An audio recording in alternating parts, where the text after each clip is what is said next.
Right, here we go. First time I've started her up for 8 months. Due to various problems I'll be discussing.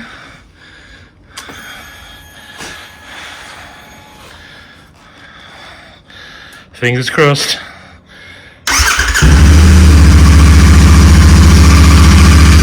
Look at that, eh? Look at that. Right, there's not much to report about the bike, apart from I've got this, which is an Ulanzi selfie stick. So I'm going to be sticking the 360 cam on the end of that. I'm going to adjust it in a minute. It's all very tight. Seems to me to be very well made, this. And I'm going to elevate it up so I can get some of those cool from above shots. But I'm going to stop on the ride and do that when I got out of town, because the first thing I've got to do is go and get some gas. The clock's well out. I'll have to do something about that. And the only other thing I can find that's wrong with it after being stored for 8 months is that there's a dust cap missing. I'm about to order something off Amazon anyway, so I'll just get some from there, although there are some really nice Royal Enfield ones. Some guys selling them. Right, I think that's all I've got to say. Right, if I can remember to switch all my gadgets on correctly, I'm going to go to the gas station and then pick you up a bit later on the ride.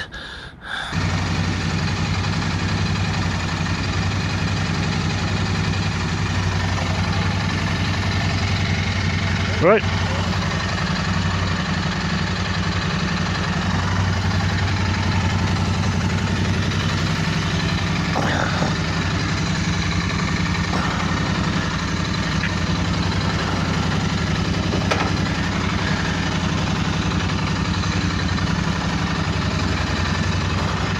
Oh.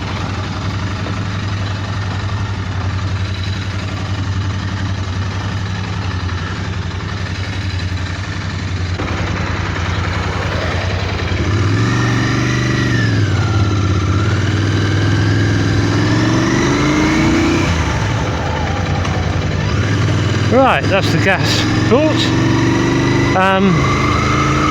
Shut the visor. Yeah, the one thing I want to work on this year is smoothness, because I haven't quite got the hang of this. It's a completely different bar setup from the ZX6R. Like, you leant forward, your weight's all on your wrists. You've got a very limited turning circle anyway, and this thing is, well, the bars are much higher, you got much more leeway. And I haven't quite, looking at some of the vids I made last year, like pulling away from standing start, I was very, very fidgety pulling away,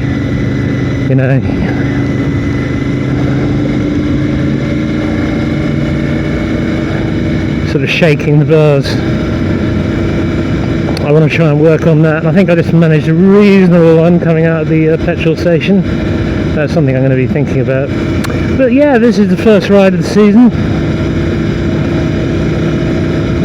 Unfortunately, because of my arthritis, I have to wait for a day that's both a good day in terms of weather, and my back isn't too bad, because it varies.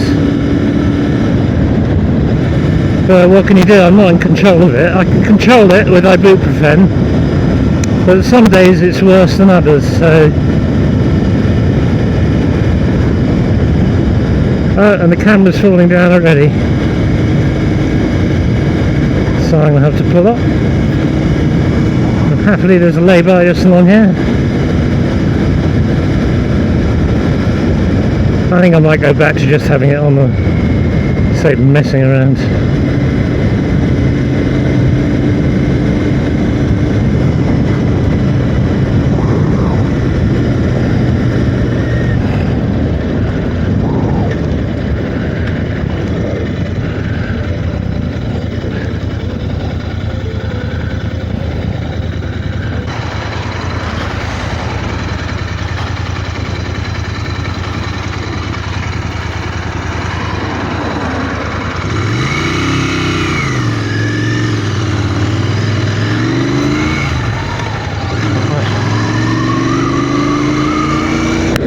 And that's one of the things I'm going to have to be very careful of, is potholes, because first ride of the season, going around Breeden Hill,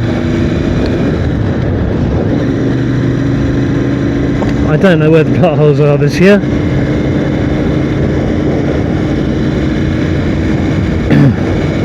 And judging by the roads in actual Tewkesbury, they're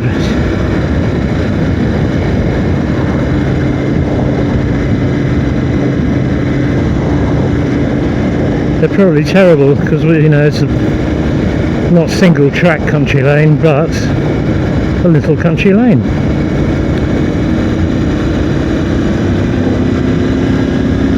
So I think I'm all together now.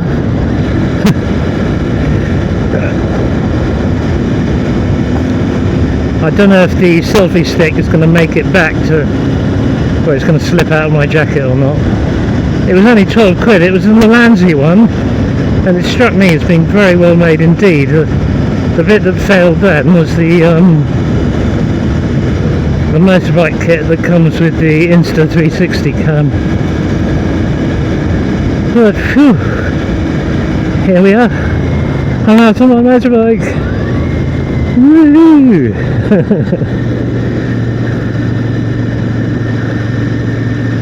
I should explain why I like biking so much, really. And that is because when I was a teenager, well, starting from about 12 years old really, my parents went to live on a farm in deepest Hereford, well, a few miles out of Leominster. But I didn't have any transport, obviously. I was 12. I was an only child.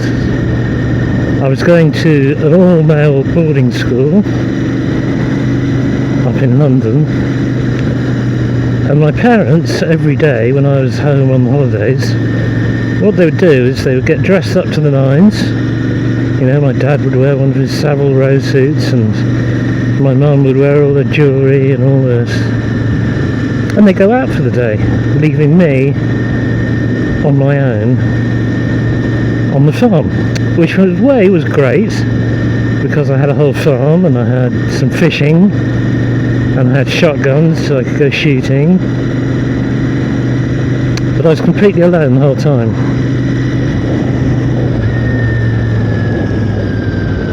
Let's go this way. This is the point where you have to choose whether to go clockwise or anti-clockwise, and I forget there's various times of day when it's better to go one way than the other, which I did know, but I've forgotten. And so I'd be left on the farm on my own all day, and I had no means. It was a farm, it was in the middle of nowhere. I didn't know anyone in this country because we just moved back from Hong Kong. My only friends were school friends really, and they were all male. And in the holidays I was just stuck on this farm. So although I had a nice dog, that was great, there was no human company at all. And then when I came up to 16, in those days when you got to 16 you could ride a 50cc moped without bothering going through any tests or anything like that. And on my 16th birthday, my dad presented me with a push MS50 moped, and that was my ticket to freedom. I mean, I went everywhere on that thing, can you imagine? I mean, I look at pictures of them now, they come up on eBay from time to time actually. And the size of the hubs. And on the MS50 they were half width anyway. I mean, they're the size of pennies. Half width. And I frequently found myself Fred Flintstone here. But I went all over Hereford on that. All over. Into Hereford City itself. To the south, to north. I made it to Ludlow on that thing. Then back down into Hereford. Ludlow's in Shropshire. And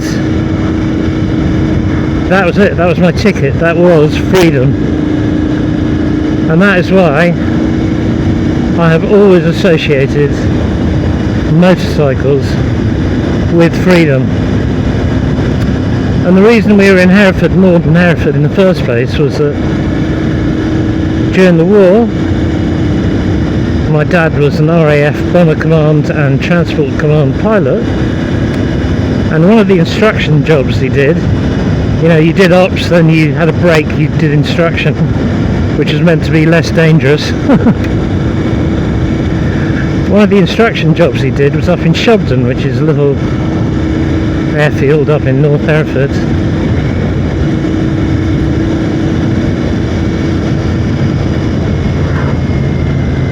I'm just going to take this turn. Traffic.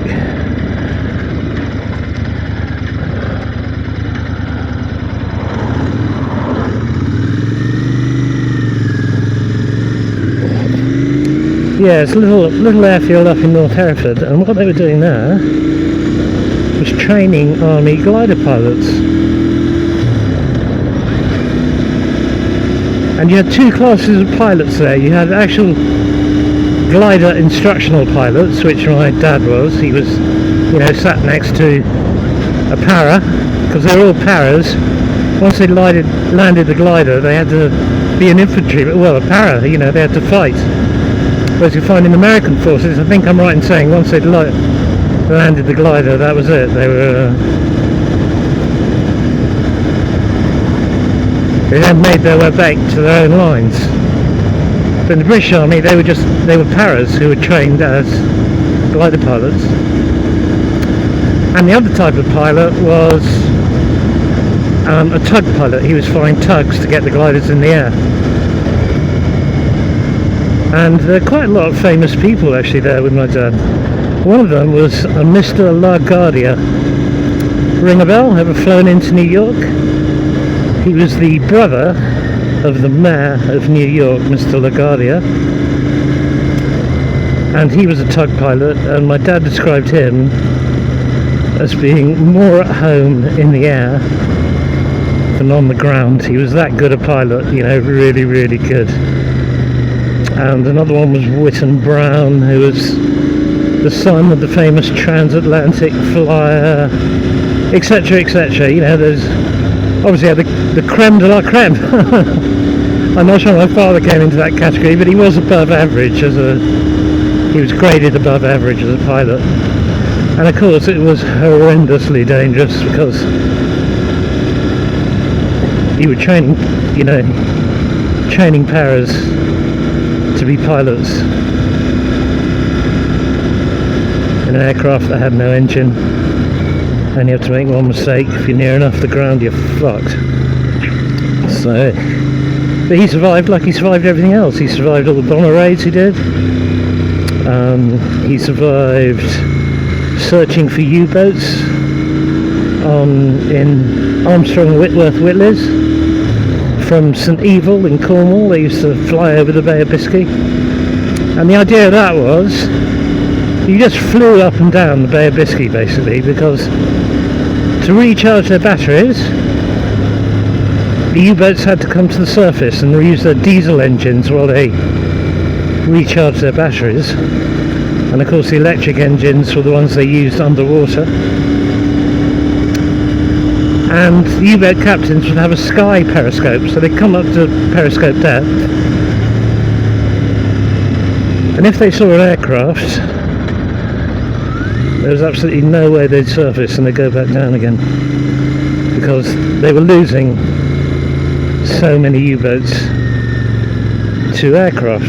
And it was the beginnings of radar. You know, aircraft were beginning to be picked up. You know, even if they were, just the conning tower was enough for an aircraft to pick it up, and then if the crew were clever, they could use the clouds, work out which way they were going, use the clouds, pop out the last minute, drop down, drop a load of depth charges, set to shallow of course, hopefully, because hopefully the U-boat didn't hear them coming or whatever, and hopefully destroy the U-boat. And to his absolute eternal relief, as he described it,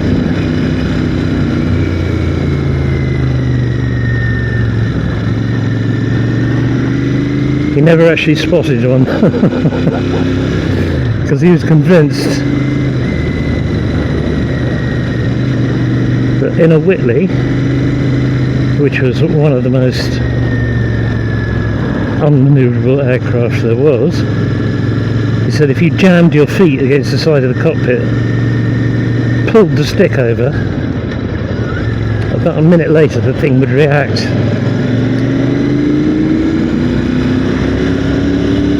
And he was convinced it would be just suicide to attack a U-boat, because at that stage of the war they'd been instructed to stay on the surface and fight it out, and they got rid of the you know, if you think of a U-boat, sometimes you think it's got a big gun on the front, you know, for sinking ships. Well, they've been removed and replaced with AA, anti-aircraft batteries guns. So yeah, that was the idea. If you dive in sight of an aircraft, you're buggered. So we may as well give you more anti-aircraft guns.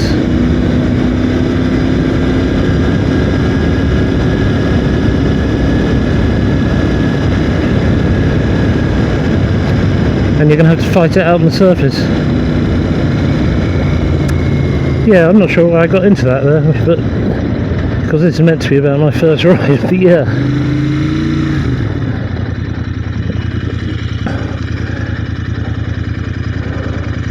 I'm not sure I'm very happy with these leather grips, to be honest.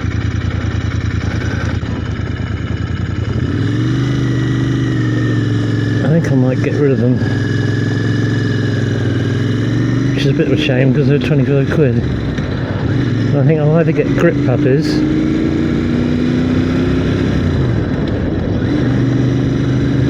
or go back. Oh, hello.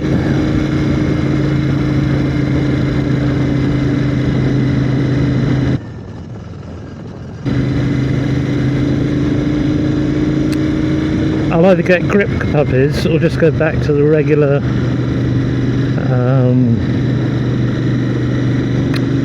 grip, because my hand do seem to be slipping.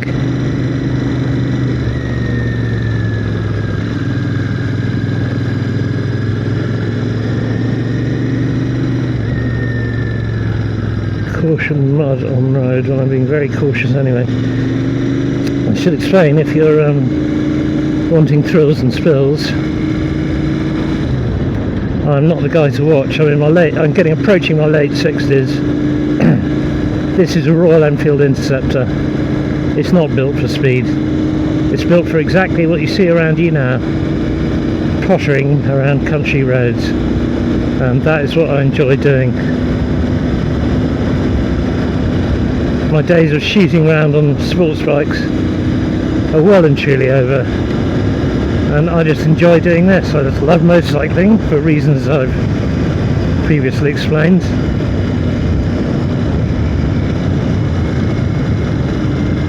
Gets me out the house. I'm getting to the age now where, frankly, you know, as the meme says, I stay at home because I don't really like people and all my stuff is there. So that's it. No, it's not that I don't like people, I just find it hard to well, with everything going on, I mean, there's some people I just haven't got time for any longer. I'm not prepared to make the effort, to be honest, you know.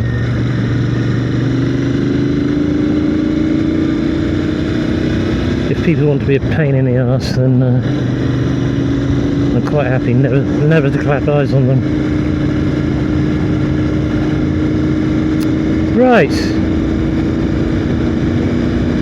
Well, that's it. I think I'll bid goodbye to you here. So I've got something else I want to record while I'm going around. Here we are at Elmley Castle. So I'll say cheerio. That was the first ride of 2023. And have a great 2023. I'll see you later. Well, I'm back. Very, very pleased with that. Everything works. I've got to get a dust cap. It seems a bit noisier than I remember it. I have to check over a few things. I have to get a dust cap, as I said. the camera, I've got a few more batteries for it, but I forgot to bring them, and it actually ran out halfway through the second thing I wanted to do on that ride. That's okay, that's for a vid that gets released tomorrow anyway. I can do the last half inside. But yeah, what a lovely thing. The noise it makes, and these are the standard cans, I haven't changed the cans. I mean, I just love it to hear that two-cylinder sound. Oh yeah, I've got to do something about the clock.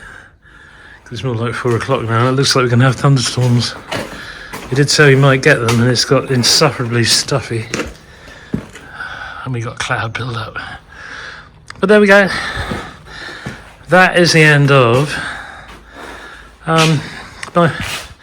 that's it, my first ride of the season. Really enjoyable to get out on a motorbike. If you're interested in motorbikes, honestly, the best thing you can do is go and get your license. I know it's difficult and tricky in this country, but man, it's provided a lifetime of entertainment for me. Okay, see you later.